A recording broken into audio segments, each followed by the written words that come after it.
Hi friends, I'm Chelsea and we are doing something different today. So I'm not in my usual setup, I'm in my car, obviously. If you've seen the title and the thumbnail, you know what we're doing here today. So basically a new Little Free Library popped up recently in my neighborhood, and when I tell you that I gasped with joy and excitement, I would not be lying. You can ask my husband. I am obsessed with Little Free Libraries, and so I was very excited to see that. And there's been a couple good books in it so far, but not a ton of options or really exciting new books.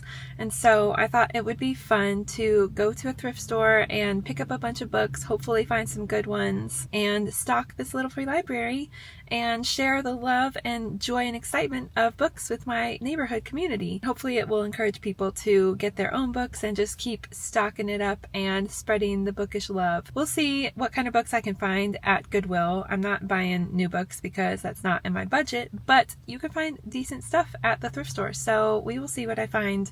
I'm going to try to film some of it. I still feel awkward filming in public, so I'm not guaranteeing great book thrifting footage, but I will try my very best, and then I'll definitely show you the books that I picked up, and then of course show you the Little Free Library and the final product. So thanks for joining along with me today. I'm very excited to do this and hope this will be a fun video. I have my pink drink here today. Love a good fruity, refreshing drink. Let's just go see what we find in the store.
Okay, well, I have finished my shopping. Hopefully that footage was somewhat watchable because there were a lot of people there, and I ended up just recording with my phone because I felt weird bringing a whole camera in. Got to get over the filming in public anxiety, but I have 15 books here, so I'm going to go pretty quickly and then I'm going to stock the little free library. So the first one I went to was a decent selection. There weren't a ton of newer or popular books, but I did find a couple that either I read and enjoyed or that are on my list or that just sounded good. And then the second one had some pretty popular like book talk type books in pretty good condition, so I'm excited to show you those. You can see there's a big ol' stack here, so I'm just gonna show you what I got. So these first two I'll show you together because we have Colleen Hoover's It Ends With Us and It Starts With Us. So the first book got quite popular on Book Talk and BookTube and all that, and the second one came out a couple years after, I think, and I read the first one. I actually enjoyed it. I'm not a huge Colleen Hoover fan, but I did like it. I haven't read the second one. I probably won't, but I know the second one kind of continues with the story of the characters in the first book. So I thought it'd be fun to have a little companion situation here. And these are very pretty, eye-catching books that I'm sure someone will be excited to find. Another one that I've read that I honestly didn't love a whole lot, but I know a lot of people love it, and it's an author that I love, is Malibu Rising by Taylor Jenkins Reid. And this is a great spring summer book, kind of historical literary fiction following this family and this big crazy party and stuff. And so I think this will be a very fun find for someone. Here's a historical fiction that's on my shelf on my TBR that I haven't read yet. This is The Alice Network by Kate Quinn. I really liked The Briar Club by her and want to read more of her books. And this is in like brand new, perfect condition. So great find. And then we have another dual author situation. Both of these books I've read and loved. They're on like my top favorite books of all time. These aren't in great condition, but I think someone will still be excited to find these. So The Great Alone by Kristen Hanna. This is my favorite book by her. I think this is historical fiction set in Alaska in the 1970s.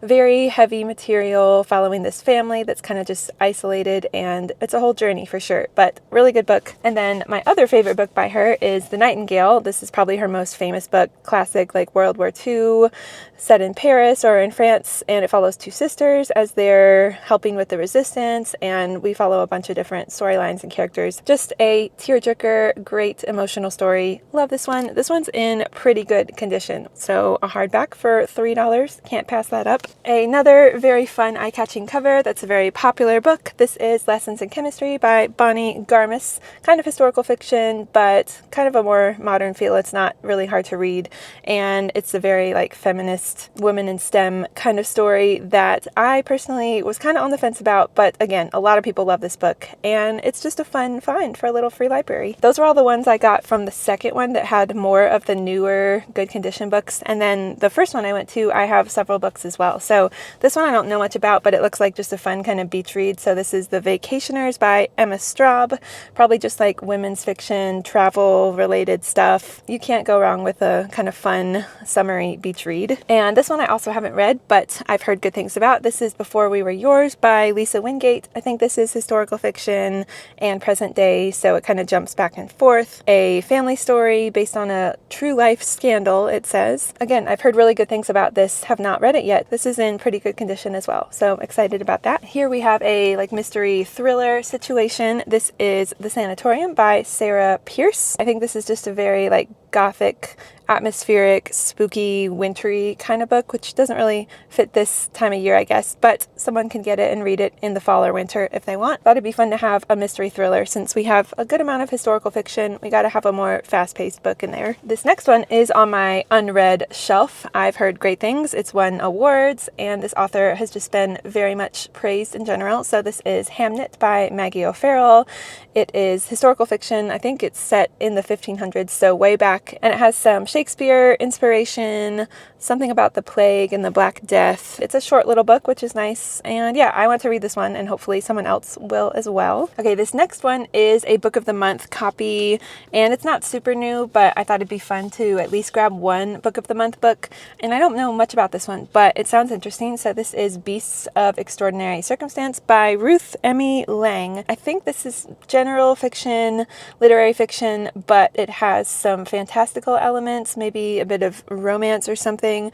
I'm not going to read the synopsis, but I looked it up and it sounds interesting. And again, a nice book of the month hardcover is always a fun find. And then these last three are books that I've read and enjoyed. One of them I'm actually unhauling from my own collection because I don't really feel the need to keep it. And then the other two I bought and I've read them. So this one is one that I'm unhauling, and this is One of Us Was Lying by Karen M. McManus. This is a young adult murder mystery. Think like Good Girls Guide to Murder, that kind of feel. I think it's the first in a series, and it's really fun. It's a pretty fast-paced, bingeable, multi-POV story. I really enjoyed it, but I don't need to keep it on my shelf. So hopefully some teenager or person who loves young adult will want to pick this one up. This next one is a book that got me back into reading several years ago, so it has a special place in my heart. It's a really popular one.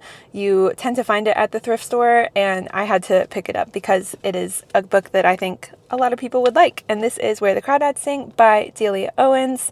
It is kind of a slow-paced historical fiction, but I just really enjoyed the writing and the atmosphere and the main character. She's very isolated, living in this marsh in North Carolina, kind of fending for herself, and there's a mystery involved that she gets tangled up in. Yeah, it's just kind of a slow burn mystery character study kind of feel, and I really enjoyed it. So hopefully someone else will want to pick this one up as well. And then last but not least is another book I loved, and I actually have this one on my shelf, and that is Killers of the Flower Moon by David Grann. This is the only nonfiction in the bunch. I had to include one of those, but it's more of a narrative nonfiction style, so it reads pretty fictional, I guess, and it's a pretty gripping story. It's kind of tragic, but it deals with a case that took place back in the 20s, I think, and there were all these Native Americans that were being murdered in Oklahoma, and it kind of was the birth of the FBI. They were starting to look into this case and why all these people were being murdered, and so this author does a lot of research into that story and what actually happened, and then he writes about it in this book, and you have pictures, and he's interviewed a lot of people. So really interesting read, and I think this is a great find. Really good condition and a hardback. So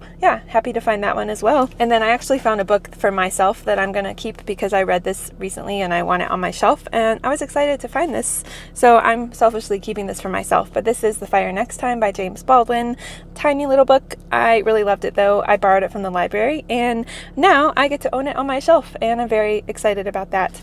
So with all those books that I bought and the one that I'm unhauling, I will be putting 15 books in the Little Free Library. Hopefully those will fit because there's a couple hardcovers and there's already a couple books in the Little Free Library. So I don't know for sure if they'll all fit. If not, I can save them and restock once there's a little more space because I don't want to overfill it. But I got 15 books for $40 at both thrift stores, so pretty great. So just another little PSA to use your local thrift store and to use your Little Free Library, because if you have books to trade out, then you can get these for free, and it's just great. So we're gonna go over there and stock it up and just leave it and hope that people get really excited when they find it.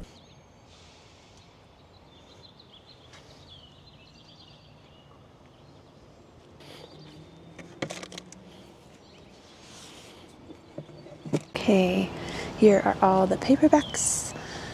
There's a little extra room, and now for the hardbacks. Okay, here's the final product. We got the top shelf here, all the pretty books, one hardcover, and then these had to be stacked up like this, and I think I'll put Lessons in Chemistry up here, and that is that.